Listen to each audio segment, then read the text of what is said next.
అంత సత్యం గారు మనతో పాటు జాయిన్ అయ్యారు. సత్యం గారు నమస్తే. నమస్తే అండి. భారత్ని నరకు కూపం అన్నారు, భారత్ని నరకంతో పోల్చారు, హెల్ హోల్స్ అన్నారు, భారత్ని దొంగలన్నారు. యుఎస్ ఎప్పుడు సమయం దొరికినా భారత్ పైన అక్కసు వెళ్ళగక్కుతూనే ఉన్నారు. భారత్లో పత్రికా స్వేచ్ఛ లేదని చెప్పేసి, భారత్లో మైనార్టీలకు రక్షణ లేదని చెప్పేసి ఈ వ్యాఖ్యలు ఎట్లా చూస్తున్నారు? బాబ్రీ మసీదు ధ్వంసం దగ్గర నుంచి ఈ దృక్పథం ప్రపంచవ్యాప్తంగా పెరిగింది. ఆ తర్వాత అనేక ఇన్సిడెంట్లు ఒకటో దాని నుంచి ఒకటి హోదా నుంచి ఒకటి ముస్లింల మీద ఉన్నటువంటి ఒత్తిడి ఇవాళ ఇంటర్నేషనల్గా రిఫ్లెక్ట్ అవుతూ ఉంది. మనం దాన్ని అనేక రకాలుగా మనం ఇవాళ చూస్తూ ఉన్నాం కూడా. అటువంటి ఒత్తిళ్ళు గతం లేని ఒత్తిళ్ళు ఇప్పుడు పెరిగాయి. గత 10 ఏళ్ళుగా ఈ ఒత్తిళ్ళు పెరుగుతూ ఉన్నాయి. ప్రతి చోట పివి నరసింహారావు తెచ్చినటువంటి బాబ్రీ విషయ తర్వాత 1992కు ముందు ఏ స్థితి ఉందో ఆ స్థితి కొనసాగించాలని చెప్పేసి ఒక చట్టం తెచ్చారు. కానీ దానికి వ్యతిరేకంగా ఇవాళ ప్రతి మసీద్ దగ్గర, ప్రతి దేవాలయం దగ్గర ఈ కాంట్రవర్సీ పెనట్రేట్ అవుతూ ఉన్నాయి. వాటికి ఏదో ఒక కన్క్లూజన్, వన్ సైడెడ్ కన్క్లూజన్స్ వస్తూ ఉన్నాయి. కాబట్టి 1992కు బిఫోర్ బాబ్రీ మసీద్ డిస్మాంట్లింగ్ ఉన్నటువంటి పరిస్థితి కొనసాగకపోతే ఇది రిలీజియస్ పోలరైజేషన్కి దారితీస్తూ ఉంది. అది కావాలి. కొన్ని పార్టీలకు రిలీజియస్ పోలరైజేషన్ కావాలి. అది ఒక పార్టీకి కాదు, రెండు వైపులకు కావాలి. అలా పోలరైజేషన్ వస్తే ఆ పేరు మీద బతికేయవచ్చు, రాజకీయాలను బతికించుకోవచ్చు.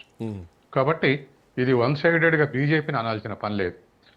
అవతల వైపునటువంటి ముస్లింలు కూడా వీటిని ఎగదోసి పోలరైజేషన్ వచ్చి ఎవరి ఓటింగ్ శాతాన్ని వాళ్ళు కాపాడుకుని శాశ్వతంగా వాళ్ళ అధికారం నిలుపుకోవడానికి ప్రయత్నాలు జరుగుతూ ఉన్నాయి.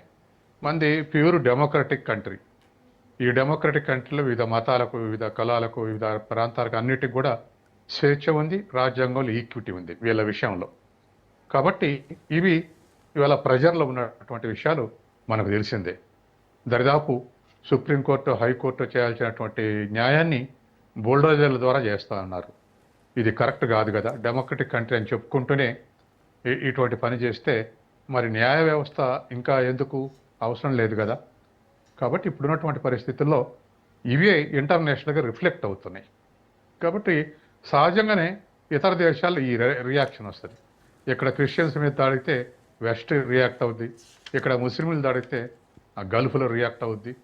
ఇట్లా అనేకమైనటువంటి రియాక్షన్స్ వస్తాయి. ఇక్కడ పాయింట్ ఏంటంటే బంగ్లాదేశ్లో హిందువుల మీద దాడులు జరిగి బంగ్లాదేశ్లో హిందువులను ఊచకోత కోసినటువంటి స్థాయిలో భారత్లో మైనార్టీల పైన దాడులు జరుగుతున్నాయా? భారత్లో మైనార్టీలను అణగదొక్కేటువంటి చర్యలు జరుగుతున్నాయా?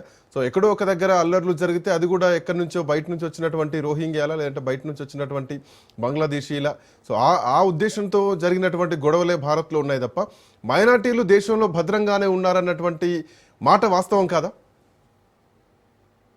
వాస్తవం కాదు. ఎందుకంటే ఇవాళ అనేక ప్రెజర్స్ ఉన్నాయి. బంగ్లాదేశ్లో షేక్ హసీనా ప్రభుత్వం ఉన్నంత కాలం, ముజిబుర్ రెహమాన్ నుంచి షేక్ హసీనా ఉన్నంత వరకు బంగ్లాదేశ్లో హిందువుల మీద దాడి జరగలేదు.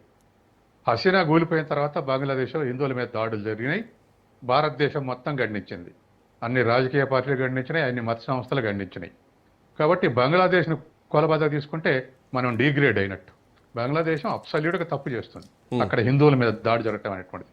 కాబట్టి ఇక్కడ మన హిందూ సంస్థలు కానీ లేదా లౌకిక సంస్థలు కానీ ఏవైనా నెగిటివ్గా రియాక్ట్ అవుతున్నాయి, ఇది కరెక్ట్ కాదు అని చెప్పేసి. కాబట్టి ఉన్న బంగ్లాదేశ్ అయినా ఇండియా అయినా ఒకటే జస్టిస్.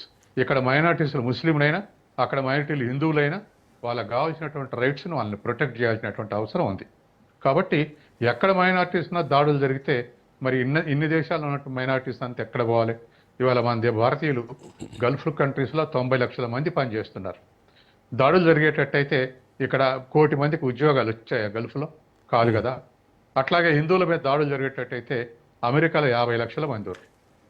క్రిస్టియన్ మతం ఆచరించే ఆ దేశంలో 50 లక్షల మధ్య ఉద్యోగాలు, దరిదాపు 25 లక్షల కుటుంబాలు. అక్కడ మనకు ఎంప్లాయ్మెంట్ జనరేషన్, ఫారెన్ కరెన్సీ లాభపడే వాళ్ళం కాదు కదా. కాబట్టి ఒకటే రెసిప్రోకల్ విమర్శలు వస్తుంటాయి.